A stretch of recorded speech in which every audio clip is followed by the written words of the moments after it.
അങ്ങനെ 2 ആഴ്ചയ്ക്ക് ശേഷം ഞാൻ ഈ വർക്കൊന്ന് ഫിനിഷ് ചെയ്ത്. ഈ ക്ലോത്തും കട്ട് ചെയ്ത് 2 ആഴ്ചയായിട്ടോ നോക്കിക്കാൻ തുടങ്ങിയിട്ട്. കസ്റ്റമറിനുള്ളതല്ല കേട്ടോ, എൻ്റെ ഷോപ്പിലെ ചേച്ചിക്കുള്ളതായിരുന്നു.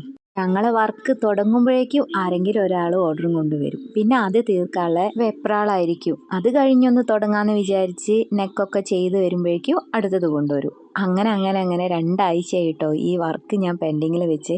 ഇന്ന് ഞാൻ ഈ ചേച്ചീനെ കൊണ്ട് ഇത് ഇട്ടിട്ട് തന്നെ കാര്യമുള്ളൂ എന്ന് വിചാരിച്ച് ചെയ്തതാണ്. നെക്ക് റൗണ്ട് നെക്കായിട്ടാണ് കൊടുത്തത്. പിന്നെ നെക്കിൻ്റെ അടുത്തൊരു ഡിസൈൻ വെച്ച് കൊടുത്തിരിക്കുന്നത്. അതിൻ്റെ മേലെ ചെറിയൊരു ലേസും വെച്ച് കൊടുത്തു. സ്ലീവ് പഫ് സ്ലീവ് ആയിട്ടാണ് കൊടുത്തിരിക്കുന്നത്. നെക്കിൻ്റെ മേലെ ചെറിയൊരു ഷോ ബട്ടണും കൂടെ വെച്ചിരിക്കുന്നത്. ഇങ്ങനെയാട്ടോ വർക്ക് കിട്ടിയത്. ഫ്രോക്കിൻ്റെ അടിയിലൊരു ചുരുക്കിട്ട് കൊടുത്തിരിക്കുന്നത്. ചേച്ചിട്ടുള്ള പിക്ക് ഇതാട്ടോ. ഫ്രോക്ക് ഇട്ടിട്ട് 2 നടത്തൊക്കെ നടക്കണം എന്ന് പറഞ്ഞുകൊണ്ട് നടക്കാൻ പറ്റില്ല, ഒന്ന് വേണമെങ്കിൽ കറങ്ങാമെന്ന് പറഞ്ഞ് കറങ്ങിയതാട്ടോ. വീഡിയോ ഇഷ്ടപ്പെട്ടാൽ ഒന്ന് ലൈക്ക് ചെയ്യാനും ഷെയർ ചെയ്യാനും മറക്കല്ലേ.